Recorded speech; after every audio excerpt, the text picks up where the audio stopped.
Merci, Monsieur le Président. Ma question est pour le général Air. Je viens de l'Afrique. Souvent, j'entends des membres de ma famille et autres que l'une des choses les plus incroyables des forces armées canadiennes, c'est qu'ils étaient là pendant le jour et dans leur temps libre, ils aidaient à construire des hôpitaux et des orphelinats qui faisaient partie de leur communauté générale. Ça me rend fier que nos forces armées canadiennes participent avec la communauté. Veuillez partager ce message avec ceux avec qui vous travaillez. C'est génial ce qu'ils font sur le terrain. Général, vous avez entendu ma question à la ministre concernant le racisme. Avant de poser cette question, à savoir comment vous la mettez en œuvre, j'aimerais savoir, bon, par le passé, j'ai posé des questions sur le harcèlement sexuel et l'une des choses qui avait été mises en œuvre, c'était la responsabilité de ceux des observateurs. Comment cela est-il mis en œuvre?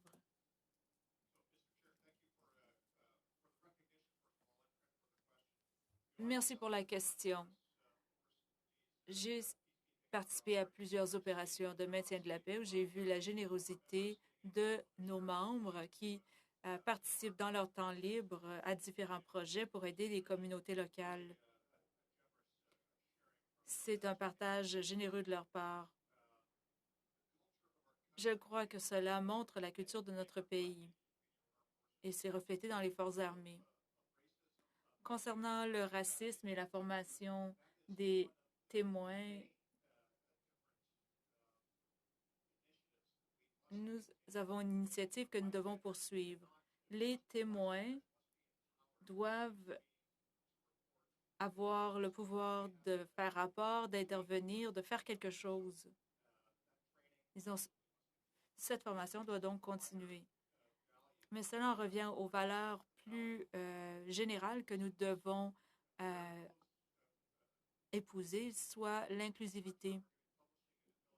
Nous allons publier un nouvel code d'éthique et la valeur de l'inclusion sera au cœur de cela.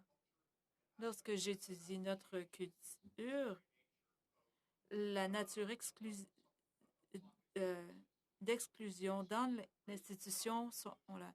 Il faut euh, être diversifié pour pouvoir attirer et garder tous les segments de la population. Tous doivent penser qu'ils peuvent contribuer et faire partie de l'équipe. Nous avons lancé différentes initiatives en matière d'inclusion qui traiteront du racisme dont vous avez parlé. 30 secondes. Je suis heureuse que vous faisiez cela, mais j'ai parlé à plusieurs personnes de populations diversifiées dans les forces armées. Les attirer, c'est facile parce qu'on va aux écoles, on va dans les cadets, mais vous les attirer et ils veulent s'engager. Mais ce qu'on me dit, c'est que les promotions, la reconnaissance, ces éléments sont un défi. Ils perçoivent que c'est en raison de qui ils sont. J'aimerais savoir que mettez-vous en œuvre sur le terrain pour garder les gens qui me ressemblent.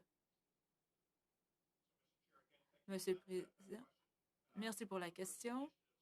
Plusieurs initiatives ont été mises en place pour nous assurer d'être plus juste et équitable qu'il s'agisse de la composition des comités de sélection ou de formation. On a l'aspect humain. Il faut comprendre l'intelligence émotionnelle, les préjugés et autres. Il n'y a pas qu'une seule initiative qui résoudra la question. Nous avons plusieurs initiatives qui sont mises en œuvre